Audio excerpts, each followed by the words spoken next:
সুস্থতা আল্লাহর নেয়ামত। তো সুস্থতার থেকে বাঁচতে হলে আল্লাহকে স্মরণ করতে হয় প্রথমে। তো কাকে কোন পরিস্থিতিতে আল্লাহ ছাড়া কেউ জানে। তো আসসালামু আলাইকুম, কেমন আছেন সবাই? আজকের দিনটা কিভাবে কাটালাম চলুন শেয়ার করি। তো সকালে নাস্তা খেয়ে এখন 12টার দিকে খিদা লাগছে, তো প্যাটিসটা খেয়ে নিলাম। অনেক আমার ঝাল প্যাটিস পছন্দ, কার কোনটা পছন্দ জানি না।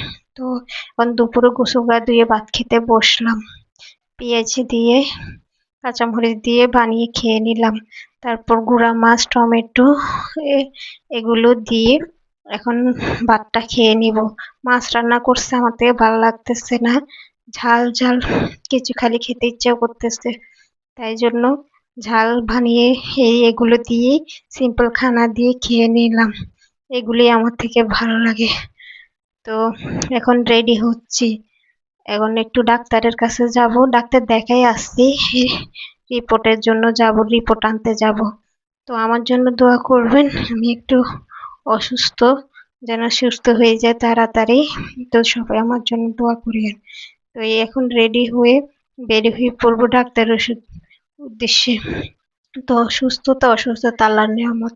আল্লাহ যদি সুস্থ রাখে রাখে সবকিছুই সুন্দর লাগে। অসুস্থ হইলে বোঝা যায় আল্লাহর নিয়ামতটা কত সুন্দর। তো সবাই যেন সুস্থ থাকতে পারে, আল্লাহর কাছে সবাই এই দোয়াটাই করিয়েন। কারণ অসুস্থ হইলেই বোঝা যায় কি পরিস্থিতিতে থাকতে পারি আমরা। তাই এখন বেরিয়ে পড়তেছি ডাক্তারের উদ্দেশ্যে, যেন আলহামদুলিল্লাহ সব ঠিক আছে। 2টার দিকে ডাক্তার যেতে বলছে, তাই জন্য আস্তে ধীরে রেডি হয়ে বেরিয়ে পড়বো ছেলেকে নিয়ে। ছেলে আর আমি যাব, বাসায় সবাই কাজে ব্যস্ত আছে, তাই জন্য কি যেতে পারতেছে না, তাই আমি চলে গেলাম ছেলেকে নিয়ে ডাক্তারের রিপোর্ট আনতে। ওর বাবা একটু কাজে আছে, তাই জন্য আসতে পারে নাই। কল করে বলছে আসতে, আমি না করে দিছি। তারপর আমি নিজে একলা একলা যাই নিয়ে আসছি। অনেকক্ষণ বসে রয়েছিলাম ডাক্তারের জন্য, ডাক্তার আসতেছে কিনা।